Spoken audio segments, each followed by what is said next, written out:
Guys, our next guest is the gold standard when it comes to MMA analysts. You know his tremendous work on his channel, Full Reptile, and BT Sport with a Dan Hardy breakdown show, serving up the best previews and breakdowns. He's kind enough to join us once again to preview UFC 280, the one and only Dan Hardy. Welcome back, man. How are you? I'm good, man. The intros get better and better. They have to offset the fact that it's 6:30 in the morning and we're like 5 minutes removed from waking up. So, you know, the caffeine, commitment, guys. Yeah, the caffeine through the veins, and then, you know, we try. Anyway, dude, we're also pumped because it's UFC 280. So happy that you're here joining us to break it all down. What a freaking stacked card, man. I'm not even going to dilly-dally. Let's get straight into it. Obviously, the main event, Charles Oliveira, Islam Makhachev, vacant belt. Let's be honest, Charles is the champion. That's the way we all see him. And I want to start with the $1 million question, man. And I know it'll get a lot deeper, but Oliveira's BJJ, Islam's wrestling. You know, it's really what everyone's curious about and what everyone wants to see. How do you think it mixes, and what are you expecting from the grappling here, man? You know, I expect Charles Oliveira to be the one that initiates the grappling exchanges. I think he's going to start very fast like he did against Poirier and Gaethje. I think he's going to try and put Makhachev under pressure early and make him feel uncomfortable. And I expect him to be trying to, you know, uppercut and knee him and drag him down and grab a hold of his head. I think he's going to make it very chaotic. And you know, it wouldn't surprise me if he has some really really close moments in the first round where Makhachev's trying to fight out of some neck attacks or even some other kind of submission, or he might even be hurt. I mean, I think it's going to be a really rough first round for Makhachev because Oliveira is just supremely confident. He starts fast, he's aggressive, and he's got, you know, such a broad skill set that he kind of just throws himself into the fire and you know, it's whatever will be is the way that he fights. Makhachev is the one that likes to control the pace and, you know, hardly takes any punches. You know, he's got supreme top control, hardly spends any time on his back. I think, you know, I think this is about jiu-jitsu versus, you know, Charles's jiu-jitsu versus Makhachev's wrestling, but I think it's also more a thing about time. Like, I expect Charles to be, you know, aggressive and start fast, but I also don't know how long that will last. And that's where Makhachev's wrestling comes into play. But that's just kind of Charles potentially beating himself because he is so aggressive, and we've never seen him in the fourth round. How much do you think Charles will actually look to stuff the takedowns of Islam, and how much do you think he'll actually welcome the fight to the ground and sort of work off the bottom just to prove a point? We've seen him kind of do it before, but this is kind of a different situation as well. Yeah, I mean, I think he'll be quite happy to grapple with him, and I don't really think Makhachev will have much of a problem, taking Charles down. I think if he decides he wants to take him down, most likely he's going to be able to get the fight to the floor. I think Charles is going to want to be, you know, well, not pinned up against the fence for the most part. So that's why he might initiate the grappling to, you know, to have it on his terms. But I also think that, you know, if Makhachev is going to try and take him down, if he does want to put the fight on the floor and have top position, it would make sense to, you know, for Charles to be tired before he goes there. I probably wouldn't do it in the first round. And the other thing, I probably wouldn't level change either, because anybody bending at the waist is like an injured animal to Charles Oliveira. Mm-hmm. I mean, he'll just clamp onto your neck. It would be better to use his body locks, trips and sweeps like we've seen in some of his other fights, because, you know, at least he's body to body and he's not putting his neck in a dangerous position. Mm. If Islam is on top, as he normally is with his opponents, how well do you think Charles can actually work off the bottom? And from your tape study, what is it about Islam that is so good as far as being on top? I feel like, especially compared to Khabib, like he takes a lot less risks. We don't see the ground and pound. He's more about control, about domination, and systematically sort of moving forward for better positions, for better control. How well do you think Charles will even be able to sort of, you know, do anything if he actually finds himself in that position? You know, I think it's finite. I think, you know, if he gets put on his back in the first round, he's probably got, you know, 5-10 minutes of you know, using butterfly hooks and attacking arm bars and triangles from his guard, or, you know, trying to initiate some kind of sweep and most likely failing the tie that he gets. the other thing with Makhachev's top position, and the observation about him and Khabib is very accurate. I feel like Khabib uses his speed a bit more. He tends to move around his opponents more, whereas Makhachev tends to put his weight on them a lot more. I mean, I'm sure Khabib felt like the weight of a house on top of you, but he was also very good at just disrupting your base and binding wrists and breaking people down with mechanical methods, which the benefit is Makhachev has got all of those things as well, or the wrist binding and the leg binding that Khabib does, but he also is just very good at smashing people and driving into them with his shoulder. And I think Charles has probably got 5 or 10 minutes of that in the gas tank before it's just too much. And that kind of pressure, that leaning in, Frankie Edgar used to do it so well. You'll often say, in Frankie Edgar's fights, if his opponents have got him in their guard, they're holding him off because he's kind of tripod stacking them over. And that's what Makhachev does, which again is exhausting and difficult to initiate submissions from. It's such an interesting fight. Like, you think about the way it could go, there could be so many sort of different ways this plays out. I also wonder, do you think we see a slightly less aggressive Charles Oliveira on the feet? Because usually he's very aggressive. He moves forward. He doesn't care if he gets taken down. Do you think him and his team are sort of discussing a lot of the stuff that you're mentioning here today and thinking, okay, let's try and avoid those easy takedowns. Let's try and avoid a position where Islam gets total control early in the fight? I don't know. I mean, if I weigh it up, if I put myself inside the mind of his camp and his coaches, or even Charles Oliveira himself, I'm thinking, okay, so if I stay on the outside and play Muay Thai with him, then Makhachev's going to move and he's going to kick and he's going to shoot on his own terms. He's going to level change and shoot on his own terms. Probably set it up with punches like he did against Dan Hooker. And when he's got that space and that time to become comfortable in the first round, that's when he's going to start to find his way into the fight. He'll start right on the outside, and then he'll start to try and push Charles Oliveira back and kick to his body, and maybe even then level change, or even just clinch him up against the fence and trip him down to the floor. It just doesn't make a lot of sense for me if I was Charles Oliveira to not be overly aggressive in the first round. Like, you've got to think of the pressure on Makhachev's shoulders. It's his first title shot. It's been a while since he picked up a loss, but he's still got that in the back of his mind. Charles Oliveira is a big puncher now, as well as a great grappler. And this is not, I mean, the belt is, of course, we all see Charles as the champion. The belt's vacant, but in Makhachev's eyes, that's not the lightweight title. That's Khabib's belt. So, like, the pressure to go and get that and bring it back to the gym, bring it back to the corner. Khabib's going to be in the corner. I think there's a lot of pressure on Makhachev, and I think that if he's put under pressure in the first round, his anxiety might spike. A big part of it is the condition that Oliveira comes in. How big is he? How strong is he? How is his weight cut? What's his battle with the scales like? Because we don't know how the travel to the Middle East is going to affect him. He's never fought there before. He's done New Zealand, North America, and South America. I think that I think as long as he's on the scales and he's happy and comfortable at the weight, then we're in for a hell of a fight. But if he struggles with the weight, I think he's got about 10 minutes in the tank before Makhachev takes over. I just want to also look at it from the perspective of Makhachev. Obviously, this is a big step up for him in terms of opponents. How much do you think that affects him as well? Obviously, we know that he's incredibly tough. He's incredibly, skilled on the ground and durable. But being in there with someone who people are now starting to look at as potentially the next GOAT at lightweight, could there be some variables there that maybe they're not expecting? Like, some of the areas that Charles is so good at, it kind of doesn't rival some of the guys that he's beaten previously. Oh, no, absolutely. I mean, this is something that is definitely worth recognizing about their records.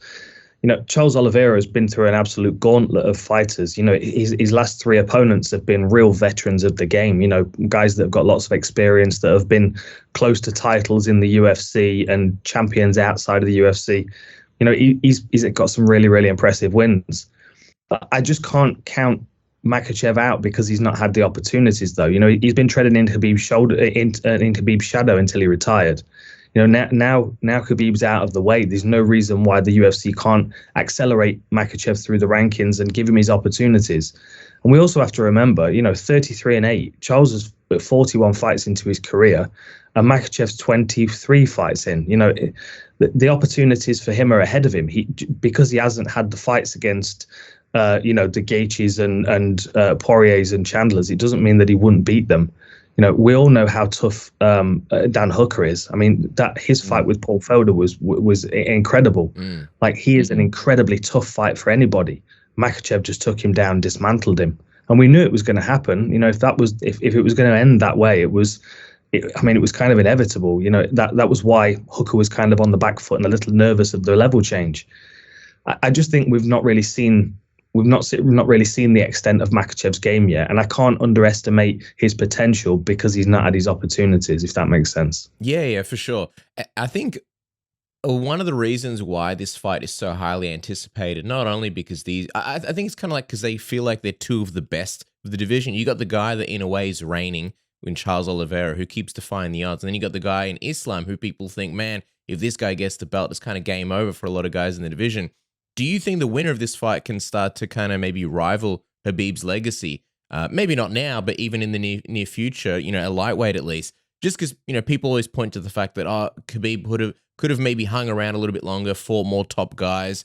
And then Charles, if he beats Islam, he's literally beaten everybody from the top 5. Then if Islam wins, he's beaten maybe already his toughest test at lightweight. Do you see, one of these guys possibly reigning for a long time after this one? Absolutely, but I could also see them fighting 3 times. I could see that Charles may be slightly ahead in his experience and in his career, in his skill development right now. Might be a little bit too much for Makhachev if he comes in with a good gas tank and he's not cutting too much. But then you're not going to think Makhachev's going to just disappear. He's going to be in the top 2-3 of the division for probably the next 3 or 4 years. I mean, I would expect him to be a perennial contender if he's not the champion. And he's most likely going to get a shot at Oliveira. It might even be such a close fight, split decision, that we might get an immediate rematch. That wouldn't surprise me at all either. And yeah, absolutely. What Khabib did was incredible. He remained undefeated. He won the lightweight title, defended it. Retired on his own terms. That is something that you can't say for really anybody in the sport. You've got to look at what Charles has already done, though.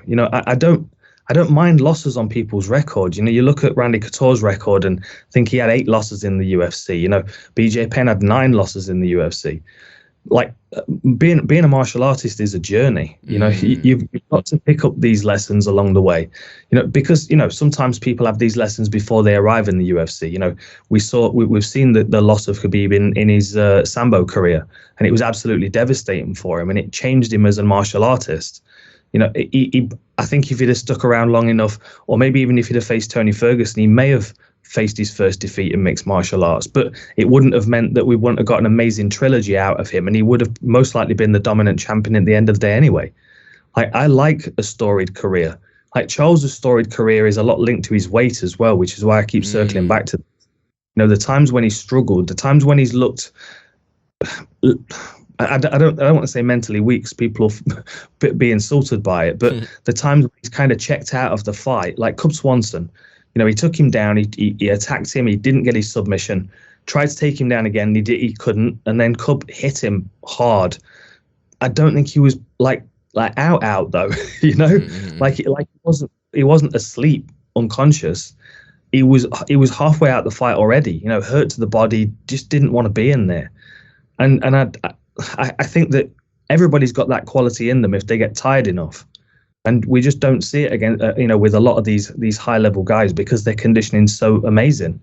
But then you add travel and a weight cut, and it's a pattern that I've seen previously in Charles's career as a featherweight, and it doesn't mean he can't be having the same problems as a lightweight now. He might be a welterweight contender in the next couple of years. Fascinating points, man. I like what you said, because that was always the narrative about Charles. Like, he crumbles, he kind of checks out, and then at lightweight, it's almost like a brand new guy, and people were expecting it to happen, and then it never did. I feel like people have finally now come around and going, all right, now he is durable, he doesn't check out. But you make a good point about all these other variables that, hopefully don't rear their head in this fight because we want to see a phenomenal fight. Just quickly, though, before we sort of start to move on, who are you leaning towards? Because at the start, I felt like you were leaning towards maybe Islam, but you made a lot of good points about Charles. Who do you expect to win this one? I mean, I've sat arguing with myself for well over a week about this. I still don't really have a solid pick. You know, I won't be confident until I see them on the scales, honestly. I'm leaning slightly towards Charles. If I give them both the benefit of the doubt, we get the best weight cut for both of them, the best rehydration. They both step in there 100% and they throw all their cards on the table. I'm leaning ever so slightly towards Charles, just because I feel like he's such a spider's web of a fighter, and he's on such a streak at the moment, so confident.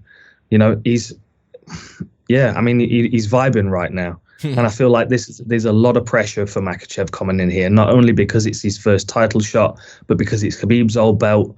And, you know, there's a lot of people just expecting him to win. You know, there's a vast amount of people that just have no doubt in their mind he's going to smash Charles Oliveira into the floor.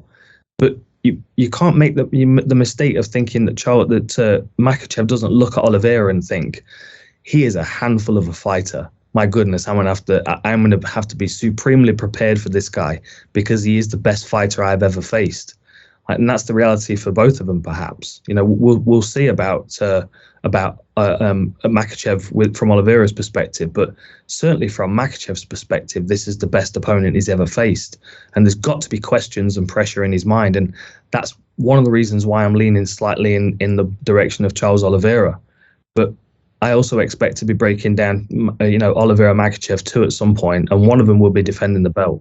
Yeah, I think timing has a lot to do with it, like you said. So it's going to be interesting to see how it plays out. Hey, I was going to ask, obviously, Alex Volkanovski's over there as the backup.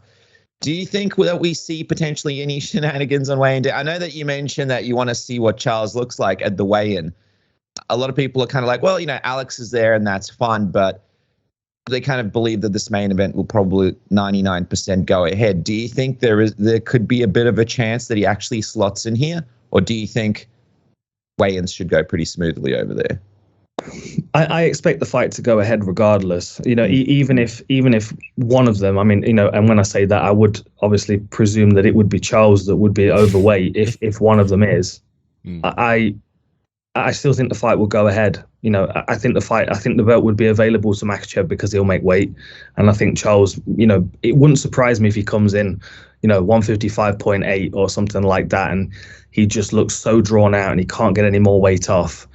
And, you know, his body clock's been thrown out. He's eating and sleeping. He's jet lagged, you know, retained water because he's probably 20 hours of traveling from Brazil to the Middle East, and Makhachev's been out there for weeks, you know, training and preparing. Like, I think the fight will go ahead. I mean, I'm very, very hopeful the fight will go ahead because I'm as excited as everybody else.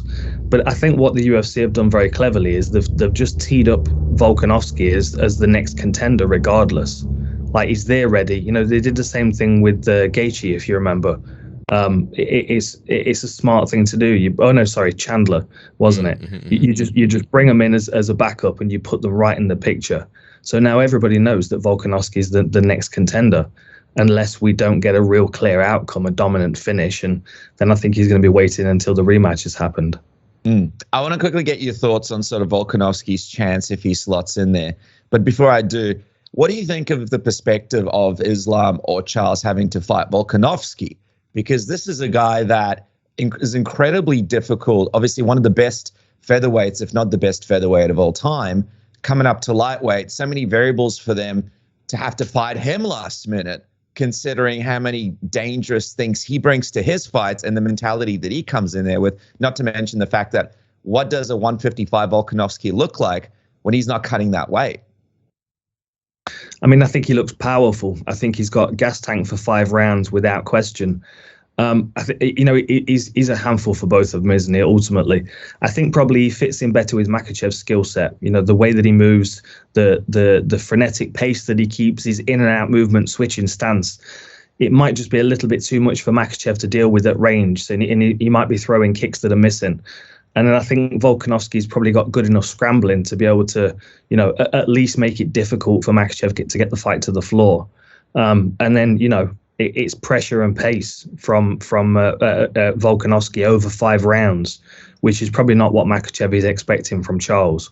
I think with any deep research, you can see that Charles is probably going to start to slow down, and I would love him to surprise me. Of course, I'm always I'm always open to evolution of fighters, but as an analyst, I've got to work with what I've seen, and I know he struggles with weight, and I know he slows down.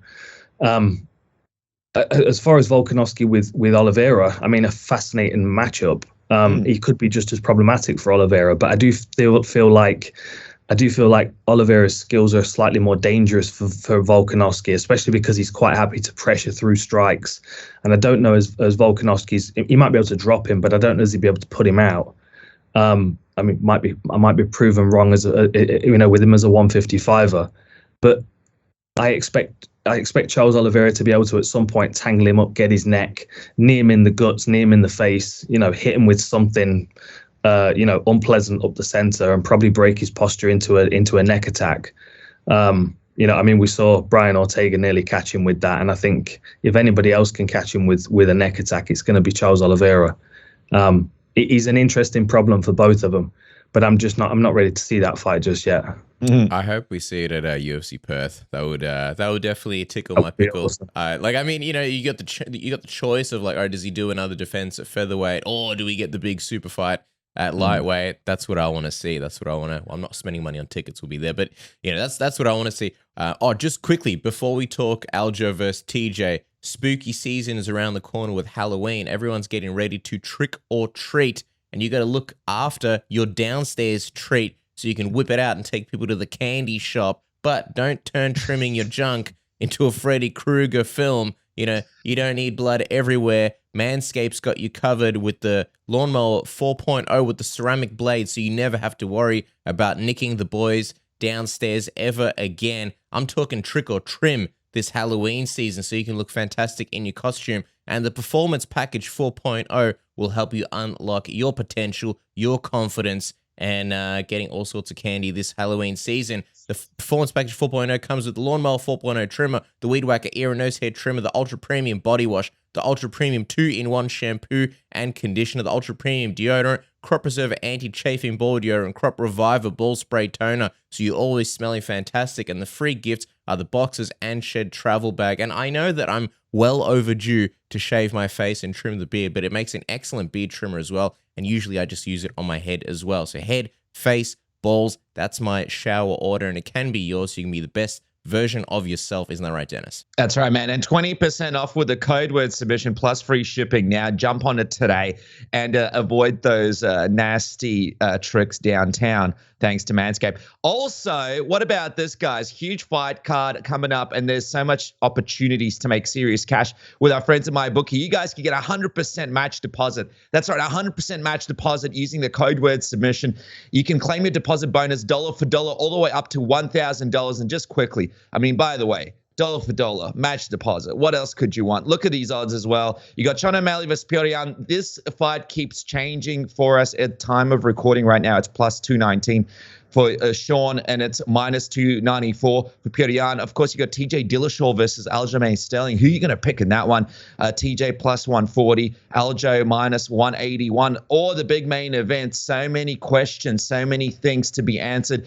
Islam coming in at a minus 188 and Charles at a plus 146. Only one place to go to make your money and double that match deposit, and that is with our friends at MyBookie with the code submission, Cass. That's right. By now, I think everybody knows the story. We spoke to Beneil Dariush, Benny D, the other day. We go to call him, chuck him on video on Skype.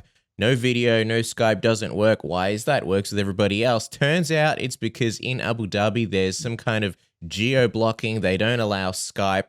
Well, like, what are we going to do? The interview's supposed to start right now. We chuck him our NordVPN login details. He jumps on NordVPN, call him back. Crystal clear, beautiful video. If you're ever stuck with anything that you can't watch because maybe, so many times here in Australia, you'll be scrolling through Twitter. There's videos of fights and highlights and stuff like that. You go to play it. Sorry, this can't be played in your location. Where am I? Fucking Narnia? I'm in Australia. This is 2022. I just want to see these videos. NordVPN can help you with all of that. There's a lot of great stuff on BT Sport. Obviously, a good friend Dan Hardy doing the Dan Hardy Breakdown Show. There's all sorts of other great content for, MMA, boxing and stuff like that on BT Sport, but you can't always access it because, we live here in Australia. Maybe you live over there in the States or Canada or wherever. One touch with NordVPN, one click of a button, you change your geolocation. Now you can watch anything. It works the same way with Netflix. You can save money on flights. If you're in the same place, same flights, but you change your geolocation, those flights can now be costing something different. Dennis, you did that thing with the NBA League Pass.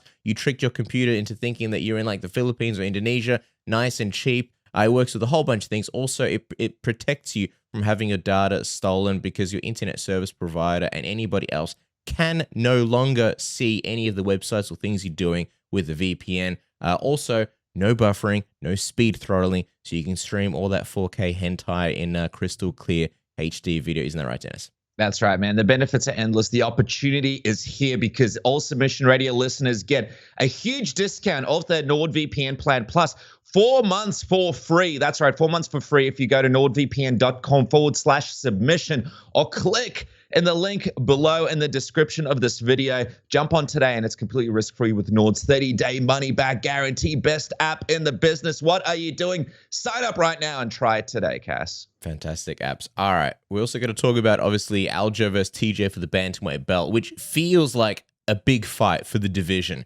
This one's seen sort of a little bit of a striker versus grappler matchup, although it's a bit more complex. But, both guys being very strong in their respective areas. TJ striking has been long considered one of the best across really any weight class. And then between his, stance switching, his kicks, his versatility, and then obviously Aljo's grappling can be a death sentence if he gets on your back. How well do you think Aljo sort of deals with that as he tries to take the fight on the ground? I think Aljo is going to struggle with Dillashaw's pressure and with the way that Dillashaw fights because, he did really well against Petr Yan, but Yan doesn't particularly start fast, especially not in these 5-round fights. He tends to kind of sniff them out in the first round and pressure them enough to see what they throw when they're under pressure. But Petr Yan brings that fear because he's when he starts, he's just not going to stop. Like he's got this kind of evil dismantling that he did of Uriah Faber, you remember, and it's just this kind of pleasure in hurting people that you see with him. I'm a big fan. People mistake me when I say these things, but I think the guy's a lunatic, and I think Aljo kind of used that against him a little bit by being frustrating and not being the fight that he wanted, and ducking his head out the way and throwing weird kicks and level changing, hitting him with uppercuts. Like, it was quite a chaotic fight, and I think Peter, I think he started to fight a little frustrated, and got his back taken, lost a round. Dillashaw's a different kind of fighter. The way that he steps through switching stances and the way that he stitches his kicks onto the end could be absolute nightmares for Aljo. He's got a bad habit of dipping to one side, does lots of unorthodox things with his head when he's level changing, and does tend to level change out of pressure. I kind of feel like Dillashaw's going to do it. Maybe I'm just remembering the old Dillashaw, but even the one that fought Corey Sandhagen, and I do question that decision, but I still don't question how close it was and how good Dillashaw looked. I think back to when he beat Renan Barão, or earlier fights where he's very good at making people slip onto his left head kick. And I think if he's able to stalk Aljo, stuff a couple of his takedowns, make him feel pressured, walk through some shots perhaps, and then start to, pressure him with hands to make him slip onto a kick, I could see Dillashaw walking away with the belt.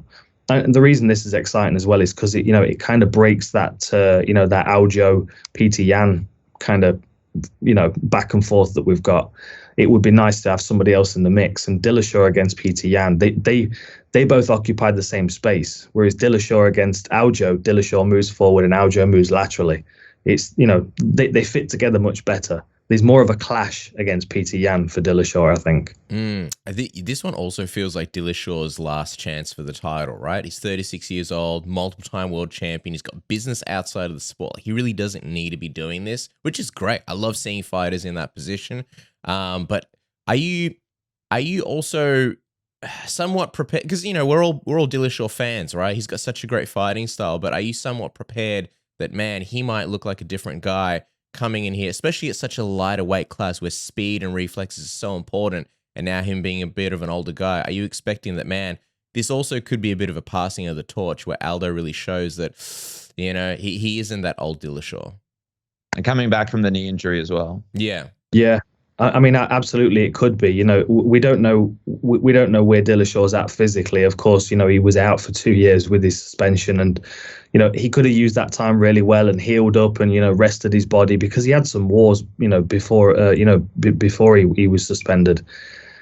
I also think that cut down to fight Henry Cejudo was really detrimental on his health in the long term, and I don't know. I don't know whether that took more out of him than we anticipated. We'll see when he steps in there. I mean, he looks in fantastic shape on his Instagram. He looks absolutely shredded, and I would imagine he's put in one hell of a training camp. But he is aggressive. He does take shots. He was opened up against Sandhagen. He's coming off an injury. There are, of course, lots of questions about him. But I tend to instinctively fight the guy that I think. When it's a close fight like this, I lean towards the fighter that the one that's there and wants it more, because I was watching a boxing match earlier today while I was training. It was Canelo against Erislandy Lara, and as I was watching it, I was thinking to myself, there's a lot of similarities in the way that this fight could play out. And the difference between the two was, it was a great matchup. Lara is a fantastic counterpuncher, southpaw, difficult, but Canelo just bullied him. And I think Dillashaw is going to do the same thing. I think that was the difference in the Sandhagen fight. That's why they scored it for him, is because he was on the front foot most of the time, making the fight happen. They completely underestimated the counter striking of Corey Sandhagen, but I don't think that Aljo's got that same level of striking, and I think he'll shoot out of panic, probably onto a nearer kick. All right, we got to talk about Sean O'Malley quickly versus Petr Yan. Sean said that the smart fighters know that this fight isn't a mismatch like so many people are saying. So I got to get your thoughts, Dan, as one of the best analysts in the world and a smart fighter yourself. What do you think Sean sees here that many people might be missing? And do you maybe even agree with him? I absolutely agree with him. I think this is especially because this is over 3 rounds. If I was Petr Yan and I was being smart about this, I would have waited off UFC 280 and tried to get myself a main event over 5 rounds. Because you got to think. I mean, Sean O'Malley's skills are movement, footwork, sniping in with long range power punches that and then he darts off in a different angle. He's difficult to catch. Petr Yan can, of course, close him down, beat his legs up, maybe injure him, because we know he's struggled with his legs in the past, and, just keep slipping inside his punches and being aggressive. But he's got very, very difficult movement to predict. I could easily see Petr Yan not wanting to open up too much in the first round, so losing the first round. O'Malley's then started to find his rhythm and find his targets. And then in the second round, as Yan is now starting to pressure him and starting to try and get to him, he's then getting picked off with these power punches that he's running onto. I could absolutely see that happening. And then, Sean O'Malley's then 2 rounds up going into the third, and all he has to do is replicate that, but he's going to be under even more pressure. But then Yan will, of course, be fighting a bit more recklessly, and that's going to put him in more harm's way. I definitely think that Sean O'Malley could beat Petr Yan up and win a decision. I don't know if he's going to be able to put him out. Of course, Sean O'Malley, we've seen him put out a few people. He's got a hell of a straight punch, but it's something else I noticed that was interesting. I spoke about it on the War Room. So of all of the opponents that he's fought in the UFC, aside from Chris Martino, he landed 414 strikes. Against Chris Martino, he landed 230 on that opponent alone. Now, I don't doubt for a second that Petr Yan's defense is good enough to be able to take the majority of those shots and not get hurt. We know that Sean O'Malley can throw it, but I just don't know as he's going to be able to put Petr Yan away. I think he might have to, be smart and win the rounds and, try and stay away from getting clinched, that single necktie, and getting his legs beaten up. 100%. I love your point about the rounds as well being a massive factor. That's exactly what we sort of. Well, that was going to be my next question. You've covered it very well. All right, just super quickly as we wrap, there's also the pivotal fight between Beneil Dariush versus Mateusz Gamrot. Low key fight with massive stakes. Obviously, Beneil rides a juicy 7-fight win streak. people already talking about him as if like, similar to the Tony Ferguson situation where it's like, man, when is he going to finally get a title shot? And then you got Gamrot, who's looked very, very dangerous, since coming over from KSW. And, a lot of people already expect him to be a contender. I'm almost smelling a sense of like, is it the older guy being fed to the younger guy? Is it the UFC saying, hey, maybe we have something in Gamrot. Let's see if he beats Beneil. Who are you leaning towards in this one? I'm leaning towards Gamrot, absolutely. I think that, of course, Dariush is a great fighter, very problematic for anybody, very smart individual. You can see how he's playing chess in there with his opponents, and most of the time they can't keep up with him. But Gamrot's he's just a different animal, I think. You've got that one split decision loss to Gamrot Kutateladze, which was an amazing fight. And even in the post-fight interview, Kutateladze said that he didn't win it. Gamrot's an incredible fighter, just all round. He's a good wrestler. He's got great grappling skills, of course. He's going to be tangling legs up and all kinds of things. But I also think that he's going to dominate with the striking as well. Dariush he's a skilled striker, but I don't think he does the same kind of damage that Gamrot can do. Go back to KSW when he fought Norman Park. I watched their third fight the other day, and I mean, he just makes mincemeat of his face in short time. He's a very good boxer.